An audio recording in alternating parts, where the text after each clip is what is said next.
नमस्कार, आप देख रहे हैं आज तक। आपके साथ मैं हूं सईद अंसारी। स्वागत है आपका शंखनाद में।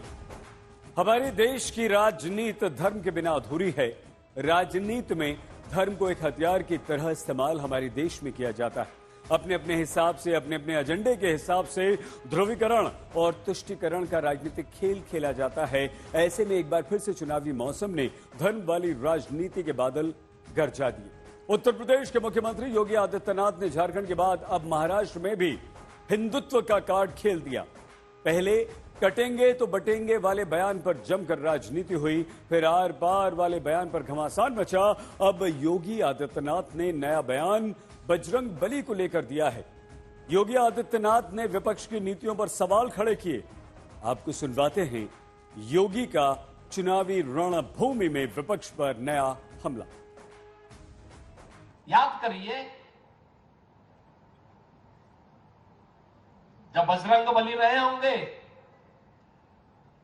त्रेता युग में, तब तो इस्लाम नाम की कोई वस्तु इस धरती पे नहीं थी।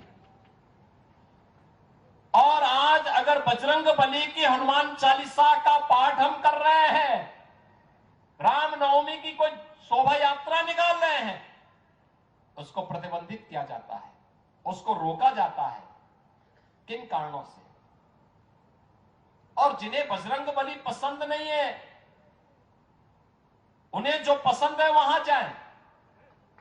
भारत के अंदर कौन ऐसा भारतीय होगा जो राम को न मानता हो, जो बजरंग बली को न मानता हो?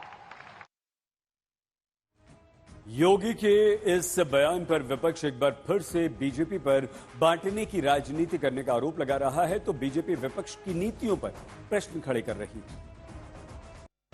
उनकी सोच की पहुंच कहां तक है वो दिखाई दी गई है, और उनको तो सिर्फ आपस में लड़ाई झगड़ा लगाकर ही राज करना है। हमें वैसी बात नहीं करनी है, और इसलिए हमने कहा कि उनका हिंदुत्व और हमारा हिंदुत्व अलग है।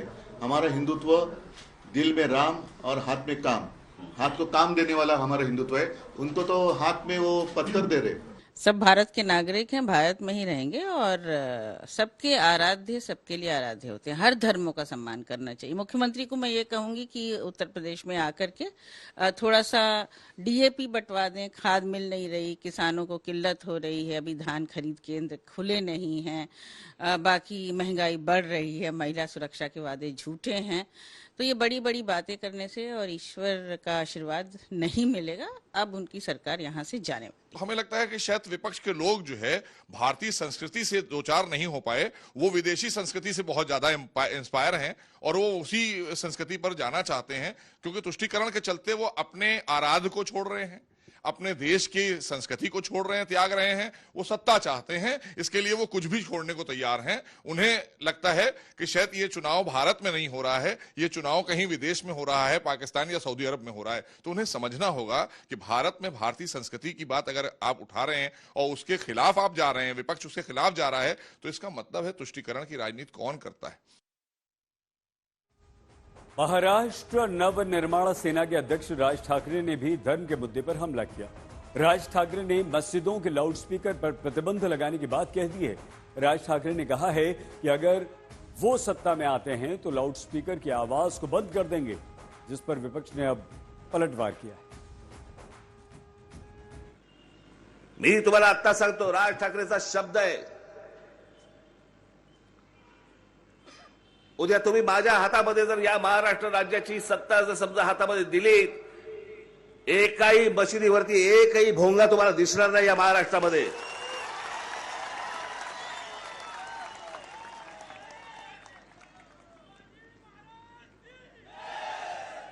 जे रस्त्यावरती येऊन नमाज पडतात, तुमचा धर्म तुमच्यापाशी, कोणताही धर्म दरवाजा तुमच्या घराच्या उंबरठा उलटून बाहेर आला नाही पाहिजे। या लोकांच्या धांगडधिंग्याच्या विरोधामध्ये आवाज उठवणारा महाराष्ट्र नवनिर्माण सेना हा एकमेव पक्ष होता आणि आहे आणि राहील। या आपल्या मुंबईच्या शिवतीर्थावरनं मी सांगितलं होतं, या सगळ्या मशिदींवरचे यांचे सगळे भोंगे पहिल्यांदा उतरवून टाका। बंद झाले होते। मतलब ये सब बहुत ही चीप और सस्ती शोहरत के लिए हो रहा है। पोलराइजेशन के लिए। और मैं समझता हूँ कि यहाँ का जो उनका वोटर है वो इतना बुद्धू नहीं है कि इनके इस बोलने से नफरत फैलने से पोलराइजेशन हो जाएगा। मैं समझता हूँ इंशाल्लाह इनको सत्ता ही नहीं मिलेगी तो कहाँ से करेंगे ये। अब इनका मस्जिद का लाउड स्पीकर बन देंगे, कोई बता मुसलमानों को मार देंगे, कोई बता एनआरसी ला देंगे। मैं समझता हूँ कि इस देश का में ये नफरत के पुजारी है ना, इनकी राजनीति बिल्कुल ख़त्म ही हो जाना चाहिए। सभी धर्मों को अगर एक ही कानून अगर लागू होगा तो जो कानून हिंदुओं को लागू है, हमको 10 बजे के बाद हमारे नवरात्रि हो, हमारे गणेश चतुर्थी की महाआरती हो, वो बजाने देते नहीं, वो करने देते नहीं। फिर ये जो कोई 5-5 बार ये जो कोई लाउड स्पीकर लगाते हैं, ये उनके अब्बा का पाकिस्तान नहीं है जो इधर आके बजाते बैठेंगे। इसलिए जो राज ठाकरे साहब बोल रहे हैं वो हमारे सबके वही बोलना है। इस समय एक बड़ी खबर आ रही है। महायुति में विरोध और खींचतान के बीच आज अजीत पवार नवाब मलिक और उनकी बेटी सना मलिक के लिए प्रचार करने पहुंचे। महायुति ने नवाब मलिक को टिकट देने का विरोध किया था, जिसके बाद नवाब मलिक एनसीपी के टिकट से ही शिंदे गुट के खिलाफ चुनाव लड़ रहे हैं। मतलब यहां महायुति के दो उम्मीदवार हैं और सरकार के उप मुख्यमंत्री स्वयं अपनी ही पार्टी के यानी कि बीजेपी के उम्मीदवार के खिलाफ, शिंदे गुट के उम्मीदवार के खिलाफ चुनाव मैदान में उतरे, अपने उम्मीदवार को जिताने के लिए वोट मांग रहे हैं।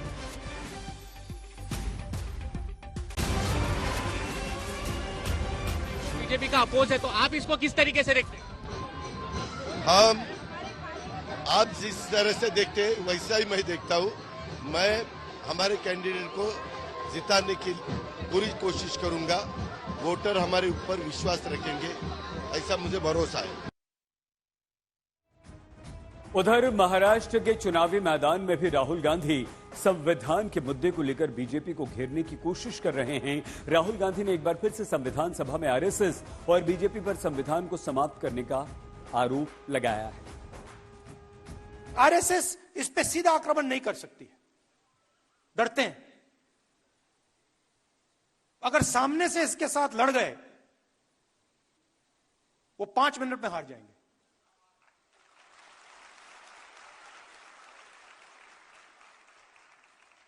सामने से नहीं आ सकते। वो जानते हैं कि जिस दिन वो सामने से आ गए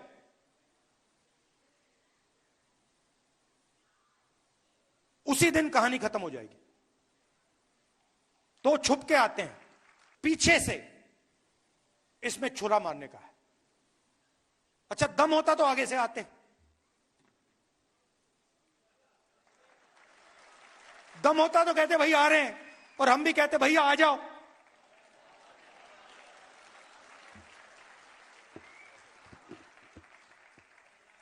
किसी ने बहुत अच्छी बात बोली मुझे 2-3 दिन पहले, अगर गीदड़ किसी जानवर को गला पकड़ के मारता है तो वो शेर नहीं बन जाता है।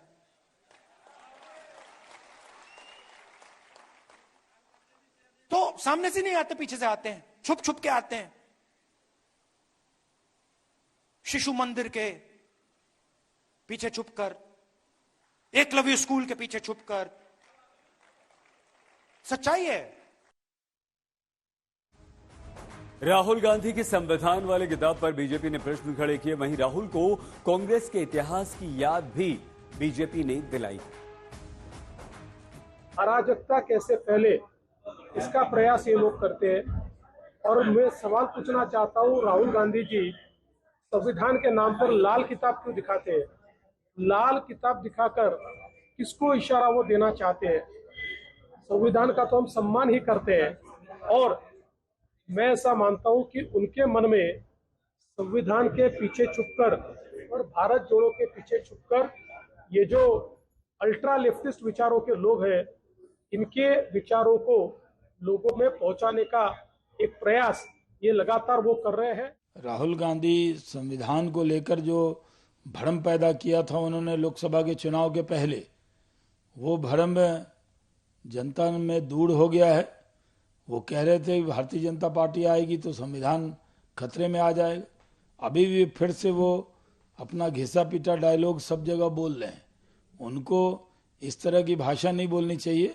संविधान की धज्जियां अगर किसी ने उड़ाई है तो वो कांग्रेस पार्टी ने, और संविधान का कोई बचाव करता है तो वो भारतीय जनता पार्टी करती है।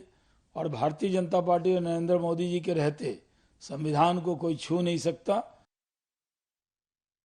और संविधान को लेकर एक बड़ी खबर इस समय आ रही है। राहुल गांधी ने ये कहा है कि संविधान को लेकर आवाज उठाना, ये बीजेपी पर हमला किया है और संविधान की आवाज को बीजेपी नक्सली कहती है। राहुल गांधी ने कहा कि अगर आप संविधान को लेकर आवाज उठाओ तो ये नक्सली विचार बीजेपी बताती है। बीजेपी की ये सोच संविधान निर्माता महाराष्ट्र के सबूत डॉक्टर भीमराव अंबेडकर का अपमान है। जातीय जनगणना होकर रहेगी।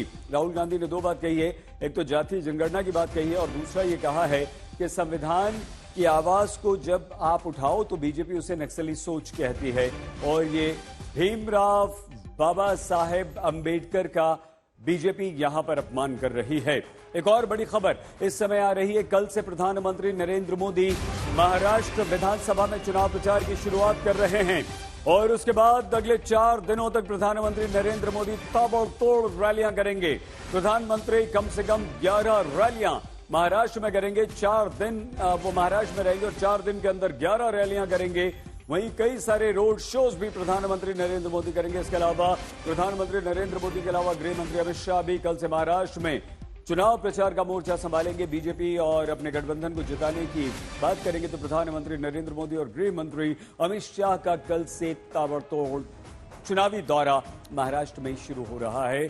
और आगे बढ़ते हैं। अब खबर जम्मू कश्मीर की, जहां 370 को लेकर जारी घमासान ने सदन को हिलाकर रख दिया, जिसकी शुरुआत हुई जब विधायक खुर्शीद अहमद शेख ने सदन में आर्टिकल 370 की वापसी का बैनर लहरा दिया। बैनर पर लिखा था, हम अनुच्छेद 370 और 35A की बहाली और सभी राजनीतिक कैदियों की रिहाई चाहते हैं। इसके बाद बीजेपी विधायकों ने इसका जमकर विरोध किया।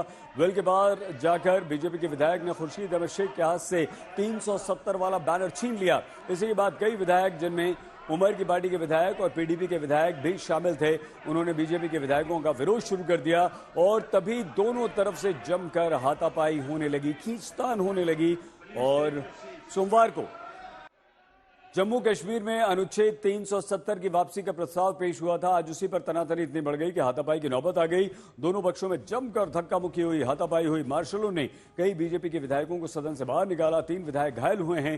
हालांकि इसके बाद भी बीजेपी विधायक विशेष दर्जा प्रस्ताव वापस लो के नारे लगाते रहे और इस पर अध्यक्ष ने कहा कि यह विधानसभा है, मछली बाजार नहीं है। कांग्रेस पार्टी और नेशनल कॉन्फ्रेंस की सरकार ने जम्मू कश्मीर के अंदर पाकिस्तान के एजेंडे को, आतंकवादियों और अलगाववादियों के एजेंडे को दोबारा जिंदा करने की कोशिश और साजिश की है।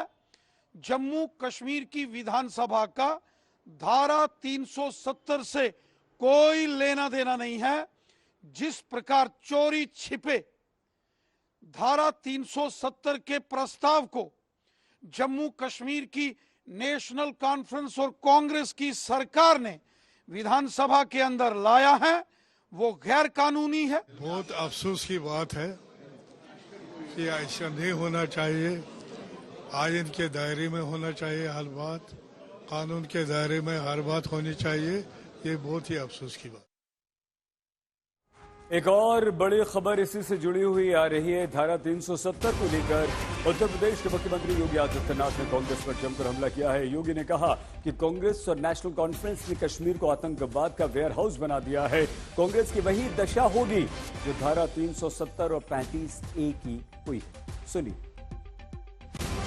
छठ महापर्व के अवसर पर मैं कांग्रेस से ही कहूंगा कि वह जम्मू कश्मीर विधानसभा से पारित इस प्रस्ताव के खिलाफ स्वयं भी बोले, अन्यथा भारत में कांग्रेस की वही स्थिति हो जाएगी जो जम्मू कश्मीर में धारा 370 और 35A की हो चुकी है। बीजेपी के नेता और पूर्व केंद्रीय मंत्री स्मृति ईरानी ने भी जम्मू कश्मीर विधानसभा में हुए हंगामे को लेकर इंडिया गठबंधन पर हमला किया है। धारा 370 हटने के बाद नागरिकों की मृत्यु में 80% की गिरावट हुई। ये हर हिंदुस्तानी को ज्ञात है कि धारा 370 हटने के बाद जम्मू कश्मीर में आतंकी घटनाओं में 70% की कमी हुई। लोकतांत्रिक ढांचे के माध्यम से एक चुनी हुई सरकार विकास के मुद्दों पर काम करने की बजाय, भारत को जोड़ने की बजाय भारत को तोड़ने का प्रमाण दे रही है। मैं इंडिया अलायंस के सभी नेताओं को, देश के नागरिकों और भारतीय जनता पार्टी के कार्यकर्ताओं के माध्यम से आश्वस्त करना चाहती हूं कि संसद द्वारा पारित धारा 370 पुनर्स्थापित नहीं होगा और जम्मू कश्मीर को भारत से बांटने का उनका ये प्रयास कामयाब नहीं होगा। खबर बंगाल से। पश्चिम बंगाल में बीजेपी के नेता और कलाकार मिथुन चक्रवर्ती पर मुकदमे को लेकर तनातनी काफी बढ़ गई है। बीजेपी ने कहा है कि एक्शन होगा तो रिएक्शन भी होगा। हम आपको ये बता दें कि मिथुन चक्रवर्ती ने बीजेपी के सदस्यता अभियान से जुड़े एक कार्यक्रम के दौरान ममता सरकार और टीएमसी को चेतावनी दी थी। उस बयान पर मुकदमा दर्ज किया गया, जिसके बाद तनातनी बढ़ गई। पहले आप सुनिए कि आखिर मिथुन चक्रवर्ती ने कहा क्या। हमारे यहाँ एक लीडर बोलता है कि हम 70% मुस्लिम है, 30% हिंदू, हम इनको काट के भागीरथी में बहा देंगे। हमने सोचा चीफ मिनिस्टर कुछ तो बोलेगा, कैसी बात मत करो, किसी ने कुछ नहीं कहा। लेकिन हम चीफ मिनिस्टर नहीं है, लेकिन हम तो बोलेंगे तुम काट के भागीरथी में फेंक दोगे, लेकिन एक दिन आएगा जब हम तुमको काट के भागीरथी में नहीं, कि तो भागीरथी हमारी माँ है, पुण्य माँ है, तुमको तुम्हारी जमीन के अंदर तुमको फेंकेंगे उधर। मिथुन दा, हमारे मिथुन चक्रवर्ती महाशय, वो तो प्रतिक्रिया दिया है, क्रिया तो दूसरे लोग दिए थे। Every action has an equal and opposite reaction.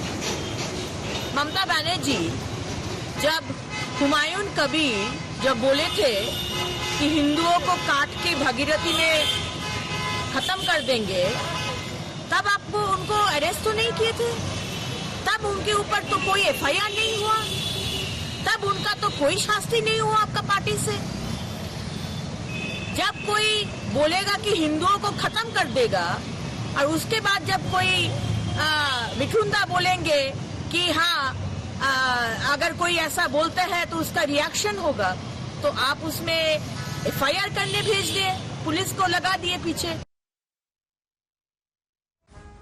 बड़ी खबर आ रही है। छठ के अवसर पर बीजेपी अध्यक्ष जेपी नड्डा पटना पहुंचे। पटना में नीतीश कुमार मुख्यमंत्री के साथ गंगा दर्शन के लिए पहुंचे। अब इस पर भी राजनीति काफी तेज हो गई है। बिहार के पूर्व उप मुख्यमंत्री तेजस्वी यादव ने जेपी नड्डा के बिहार दौरे पर कटाक्ष किया है।